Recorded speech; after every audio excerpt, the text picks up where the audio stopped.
It is mind-blowing how much of a belief everything is, even though it's really not, because reality is beyond all of that stuff, right?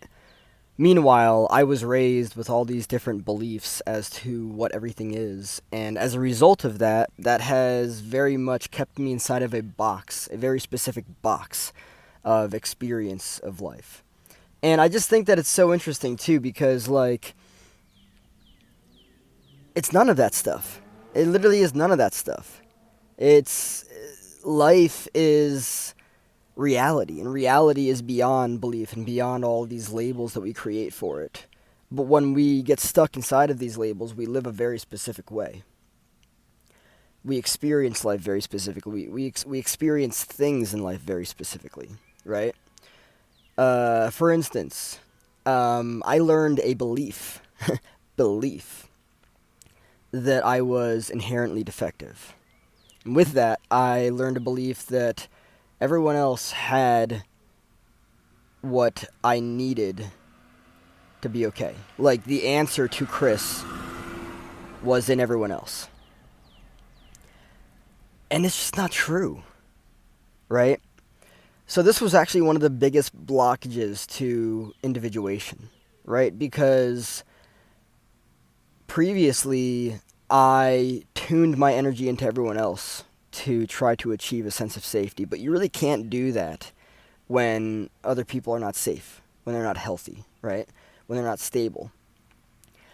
And I look at it now and I held different beliefs for myself growing up. I was very much conditioned by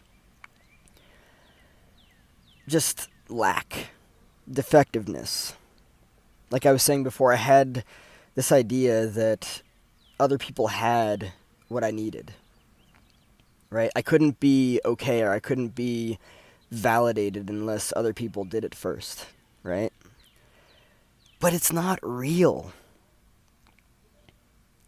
When we are raised in a way that teaches us codependency and people pleasing, it's because we're taught a belief that there's something not right about us, or that we are, you know, invalid or inherently defective. But it's not true. And so then when you start to give yourself everything that you think you need other people to give you, that you don't need other people to give you, you were just taught a belief that you did need everyone else to give it to you, you start validating yourself. And then you shift energetically, right? And then you stop looking for it in everyone else because you realize that nobody else has it. They have for themselves what they need, but they don't have for me what I need. Because only I can give that to myself. It's crazy how throughout my life I have spent so much time and energy trying to, gain approval and validation and all that stuff from other people. But it was never their place to give it to me.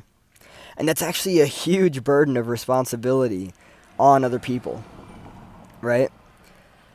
And there's actually something that happens. Let me just explore this real quick.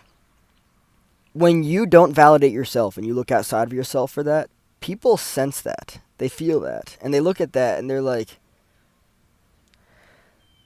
ugh, right? Because you're lost. You don't see yourself. Because if you did, you wouldn't do that.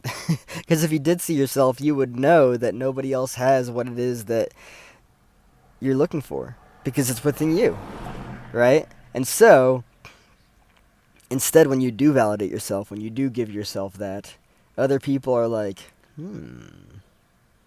because they see that you see you. When you're looking for that external shit, other people don't see that you see you because you don't see you. Because if you did see you, you wouldn't be doing that. It's kind of interesting how it works. But yeah, so I realized that this is one of the biggest blockages in my process of individuation. Individuation is really the the separating yourself from others. You have to give yourself the love and the validation and the approval and acceptance and all that stuff. You have to give yourself everything that you can because you have it for yourself to give it to yourself. And so that was one of the biggest blockages in my own process of individuation, was realizing that I don't have to look outside of myself for that. And the more that I do, the more I'm going to find people that also don't see themselves, don't have it, don't know it, right? And that's not beneficial because there's not going to be healthy, safe, or stable anything there, right? So the knowing that only I can give myself what I need is absolutely crucial, because then I'm not going to be seeking externally for it. And by the way, when I do know that only I can give myself that, and then I do, I'm going to attract people that are similar. That's how it works. So happy that that obstacle, that blockage is out of the way. And now I can move forward with just validating Chris. Chris doesn't need anybody else's validation. Chris doesn't need anybody else's approval. Chris is not defective. Chris is quite fine. He's very much good enough. There's nothing wrong with him. And that's it. And just carry that energy with me. Everything changes. That's how it works.